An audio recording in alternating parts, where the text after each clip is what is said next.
Hello, guys. How's it going? Hope everyone's having a good weekend. Again, a cracking weekend of football. Liverpool won 1-0 against Villa. I'm a bit gutted for Stevie G on his return to Anfield, but that's how it goes.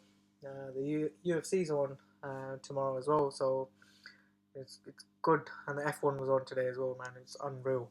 Uh, anyway, enough of that. So for me personally, I'm done trading for the year. It was a great year. It was a tough year. Lots of mistakes made, lots of lessons learned. That's how it goes. You just live and you learn. Okay, you just have to keep going. So for me, the rest of the year, I'm just going to be planning and plotting for 2022, as well as opening up the one-to-one for everyone that needs some sort of help just to figure the shit out, basically. Yeah.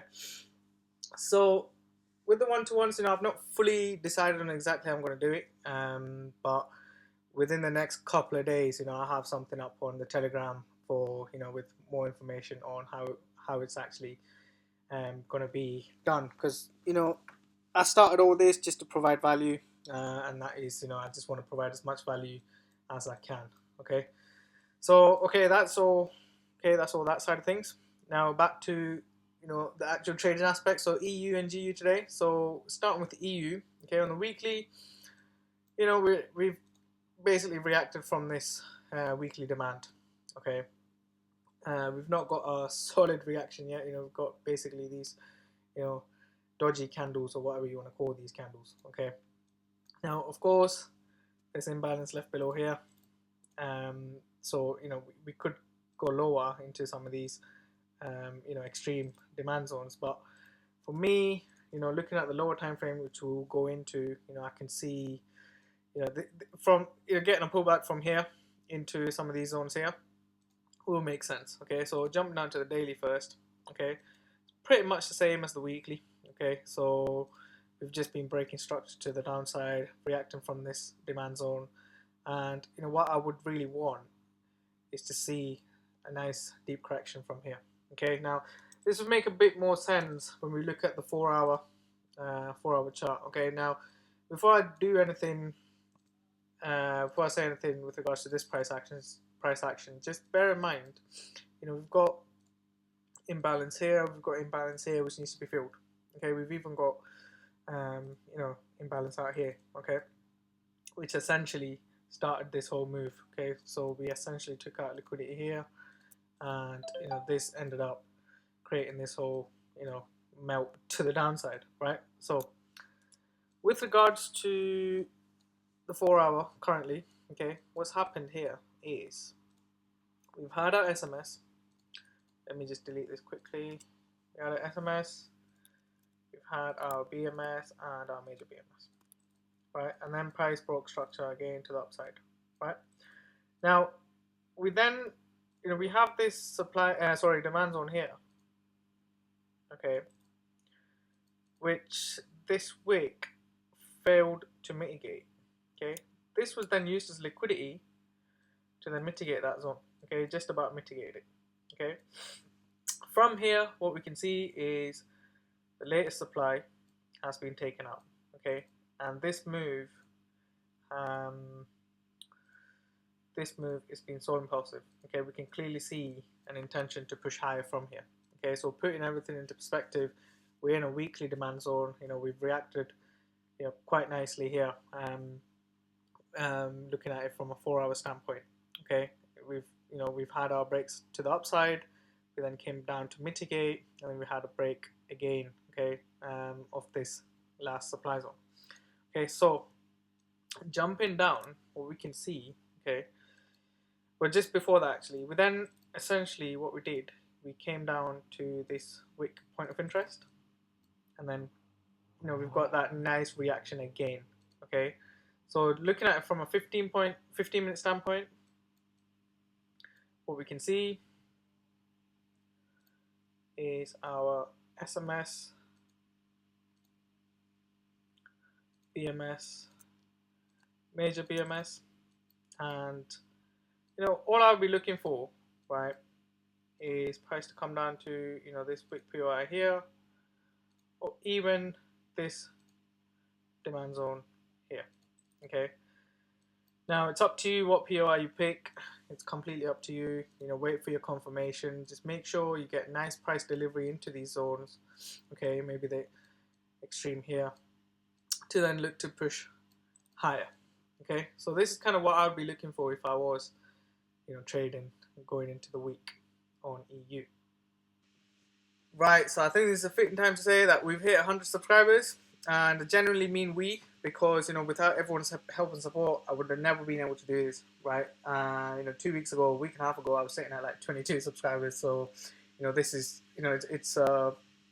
it's like a big jump for me personally. Okay, because I literally just started this YouTube thing just to provide value, and it's just great to see some of you guys out there are actually getting good value from this content.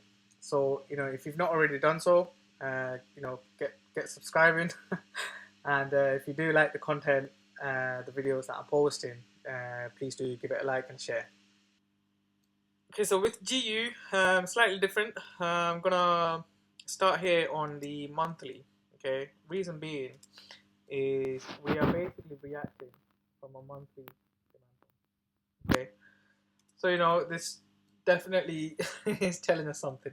Okay, so we basically had, if I just draw it out, we had this impulse, somewhat of correction, impulse, and then we had this correction into this monthly demand zone. Okay, so that's kind of where we're reacting from at the moment. Okay, now from a daily standpoint, I'm not even going to bother looking to the left because this is just messy. Okay, but basically we are reacting from something in here. Okay, but looking at the daily, we've just been breaking structure to the downside, to the downside, to the downside. Okay, but what we can see here recently, okay, is if you look at this sort of price action, okay, you can see that there's not that same intention that we had, for example, this Lego price, really looking to take price, lower and lower and lower. Price has definitely slowed down. Okay, so bearing that in mind, if we jump down to the lower time frame, so let's just jump down to the 4-hour time frame. What we can see again is our SMS, BMS, and major BMS. Okay, so we've definitely got that intention now to turn bullish from here. Okay, so looking at this from a 4-hour standpoint, I wouldn't say it's that clean. Okay, so jumping down to the 1-hour, okay, what can we see? Just delete this, right? So we're now reacting from this 1-hour supply. Okay, now reacting from this 1-hour supply. Now for me, what I'd be doing is really refining this to this 1-hour wick. Okay, this 1-hour wick, which ended up breaking structure to the downside, printing this new low. Okay, and obviously from here, like I mentioned, from the 4-hour standpoint, we broke structure to the upside. Okay, we broke structure to the upside, clearly showing intention, especially if you look at this leg of price here, clearly showing that intention to push bullish. Okay, now from here, all I'll be doing, I would have this demand zone marked out, perhaps this wick, close to the extremity of this whole leg. Okay, what I'll be doing is seeing if price is going to come up to react from this zone. If it does, then I'll definitely be looking to sell into these buy zones. Okay, to then look to take price higher. Okay, now with regards to hedging these positions, I have done a video on hedging. Okay, which I will put the link to it at the end of this video somewhere. Okay, but essentially this is kind of what I'm looking for on GU if I would have been trading this week. Right, there's no point in really going down to the 15-minute because the 1 hour is really clear here. So that's kind of what I'm looking at on GU. So guys, that's it for me with regards to the weekly breakdown. I just want to say one thing, like going into this week, okay, just make sure that you're really patient because having these low volumes can really distort the technicals and suck you into trades that really are not a star. Okay, so just just remain patient, okay? You know, the opportunities will be there throughout the week, but just remain patient, okay? And I hope you enjoy the rest of your weekend.